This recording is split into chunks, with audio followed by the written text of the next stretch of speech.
What is the overall experience about CEO of the company, sir? Overall எக்ஸ்பீரியன்ஸ்னா எப்படி ஆகுறதுன்னு கேக்குறீங்களா, இல்ல இது வரைக்கும் ஆனதுக்கு அப்புறம் என்னென்ன இது வந்திருக்கும், பேரியர் வந்திருக்கும் கேக்குறீங்க?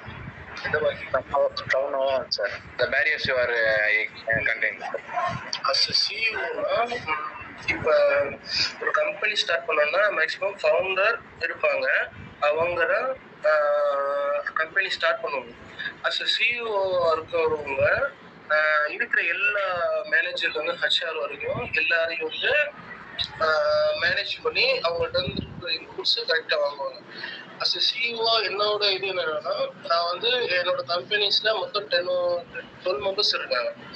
ஸோ இப்போதைக்கு அதாவது இதாக ஒர்க் பண்ணுறோம், ஃபுல் டைமாக ஒர்க் பண்ணுறவங்க 12 மெம்பர்ஸ் இருக்காங்க.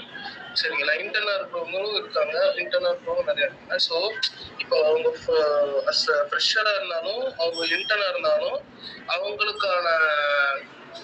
அவங்களுக்கான இன்புட்ஸ், அவங்களுக்கு என்னென்ன அவங்களுக்கு என்னென்ன தேவை, அவங்களோட ப்ராப்ளம்ஸ் என்ன, இதெல்லாம் ஐடென்டிஃபை பண்ணா அவங்க முதல்ல கூப்பிடாத நம்ம சிஇஓ தான். புரியுதா? ஸோ அந்த டிசிஷன் எடுக்கிற இடத்துல நம்ம தான் அதிகமா இருக்கும். சரிங்களா? ஒரு எப்படி சொல்லணும், ஒரு டாஸ்க் இருக்குன்னா அந்த டாஸ்க்கு முடிக்கிறோமோ முடிக்கலையோ, முடிச்சாலும் நம்ம சிஓட்ட தான் சொல்ல போறோம், முடிக்காட்டாலும் அது எல்லாத்துலேயும் சிஓட்ட தான் கேட்பாங்க. ஸோ அந்த இடத்துல நம்ம இருக்கும்போது ஸோ நம்ம வந்து என்னன்னா ஒரு பேலன்ஸ்டு ஸ்டேட்டாக தான் இருக்க முடியும். சரிங்களா?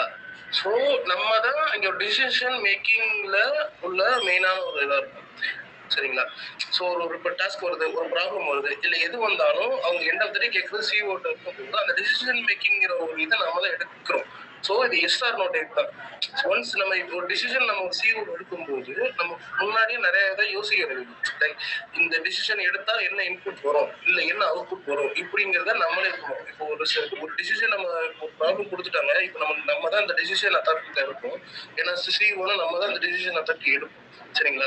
இப்போ எடுக்கும்போது ஒரு டிசிஷனை நம்ம ஒரு ப்ராப்ளம் ஸ்டேட்மெண்ட் நம்ம கொடுத்துட்டாங்கன்னா அந்த ப்ராப்ளம் ஸ்டேட்மெண்ட்டுக்கு நம்ம தான் ஒரு டிசிஷனுங்கிறத தாண்டி ஒரு வே கொடுக்கும். லைக் இப்போ நம்ம தான் அந்த டிசிஷன் அத்தாரிட்டியில் இருக்கோம். இப்போ நம்ம தான் வந்து ஒரு இது எடுக்கணும். சரிங்களா? நம்மளோட ப்ராப்ளம் ஸ்டேட்மெண்ட் வந்துச்சு, நம்ம தான் இப்போ டிசிஷன் எடுத்து அவங்களுக்கு ஒரு சொல்யூஷன் கொடுக்கணும்.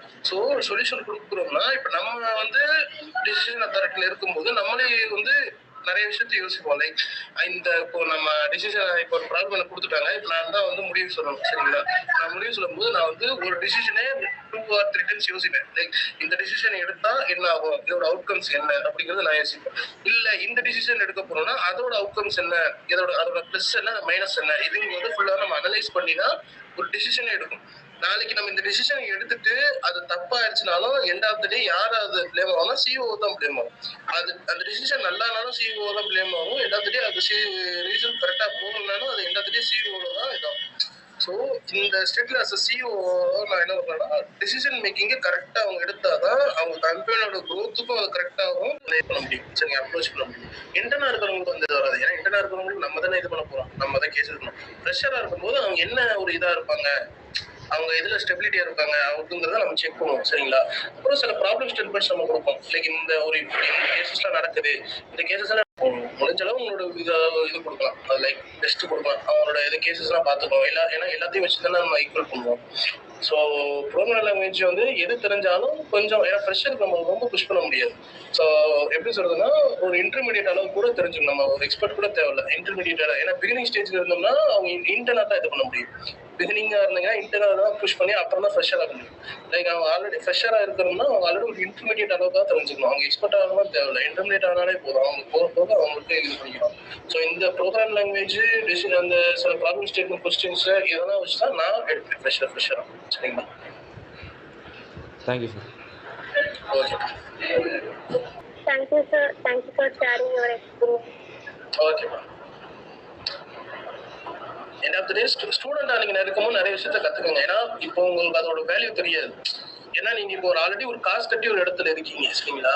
இப்போ நீங்க ஆல்ரெடி இருக்கும்போது இந்த லைக் என்ன சொல்றது, இந்த பிரசன்டேஷன் கூட பண்றது கூட ஓகே, நாங்க வெளியே போய் பண்ணுவாங்கல்ல, அது கூட பொசிஷன் திங் ஓகேனா.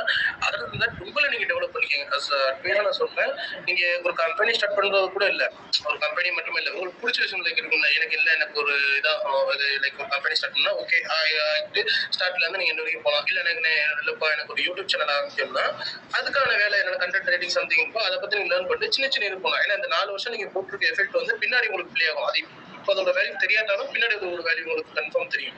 ஏன்னா இப்போ ஒரு யூடியூப் சேனல் சம்திங் நீங்க ஆரம்பிக்கிறீங்கன்னு வைங்களேன், ஆரம்பிக்கிறீங்க, இப்போ உங்க காலேஜ் சரௌண்டிங்ல இருக்கிற ஃபாலோ பண்ணுவாங்க, இப்போ உங்க சீனியர்ஸ் ஃபாலோ பண்ணுவாங்க. இந்த கிரைட்டீரியாலாம் இப்போ காலேஜ் விட்டு நீங்க வெளியே போனதுக்கு அப்புறம் நீங்க சொல்ல முடியாது, அந்த ஃபாலோவர்ஸ்லாம் உங்களுக்கு கிடைக்குமா தெரியாது, அந்த எக்ஸ்போசர் உங்களுக்கு கிடைக்குமா தெரியாது. ஒரு ஸ்டூடெண்ட் லெவலா இருக்கும்போது நிறைய விஷயத்த நீங்க கத்துக்கிறது வந்து, ஏன்னா யாரும் போய் உங்களுக்கு சொல்லி தர மாட்டாங்க, இது இந்த மாதிரி விஷயம் இருக்கு, இது நீங்க பண்ணுங்கன்னு சொல்லி சொல்ல மாட்டாங்க, உங்களுக்கு நீங்களா கத்துக்கிறது தான். ஸோ அந்த கேசஸ் இருக்கும்போது உங்களுக்கு பிடிச்ச ஒரு விஷயத்த இது பண்ணிக்கோங்க. அதுல வந்து என்ன பண்ணி காலேஜை தாண்டியா இருந்தாலும் காலேஜ் ஃப்ரீயா இருந்தாலும் நீங்க அதுக்கு இது பண்ணிக்கோங்க. எனக்கு வெப் டெவலப்பர் ஆகணும், இல்லை எனக்கு ஒரு ஆப் டெவலப்பர் ஆகணும்னா அதுக்கு என்னென்ன ஆகணும், எந்தெந்த கேசஸ் எல்லாம் இருக்கு அப்படிங்கிறத நீங்க என் டு என் அதை பத்தி என்ன சொன்னா ஒரு தெரிஞ்சுக்கோங்க. ஏன்னா எந்த ஆப்கிட்ட நிறைய பேருக்கு தெரியாது இந்த கேசஸ்லாம். இப்போ எனக்கு ஒரு இது சாஃப்ட்வேர் டெவலப்பர் ஆகணும், எனக்கு நான் இப்போ என்னென்ன பண்ணணும், இல்லை எனக்கு ஒரு யூடியூப் சேனல் ஆரம்பிக்கணும், இல்லை எனக்கு ஒரு கம்பெனி இது பண்ணணும், எனக்கு என்ன பண்ணணும் அப்படிங்கிறது தெரியாது, நிறைய பேருக்கு தெரியாது. அந்த கேசஸ்க்கு ஏன்னா இது பெரியது. ஏன்னா என்ன சில பேர் முடிவு பண்ணிடுறாங்க, எனக்கு வந்து வெப் டெவலப்பர் ஆகணும்ப்பா, எனக்கு வந்து ஒரு சாஃப்ட்வேர் டெவலப்பர் ஆகணும், இல்லை எனக்கு ஒரு சார் சொல்லுவாப்பா செஷன் என் பண்ணிக்கலாமா சார்? ஓகே சரிங்களா. Okay sir, wishing all the best. சரிங்களா, thank you sir. Thank you, sir. Okay thank you sir. Thank you, sir. ஓகே Thank you, sir. தேங்க்யூ.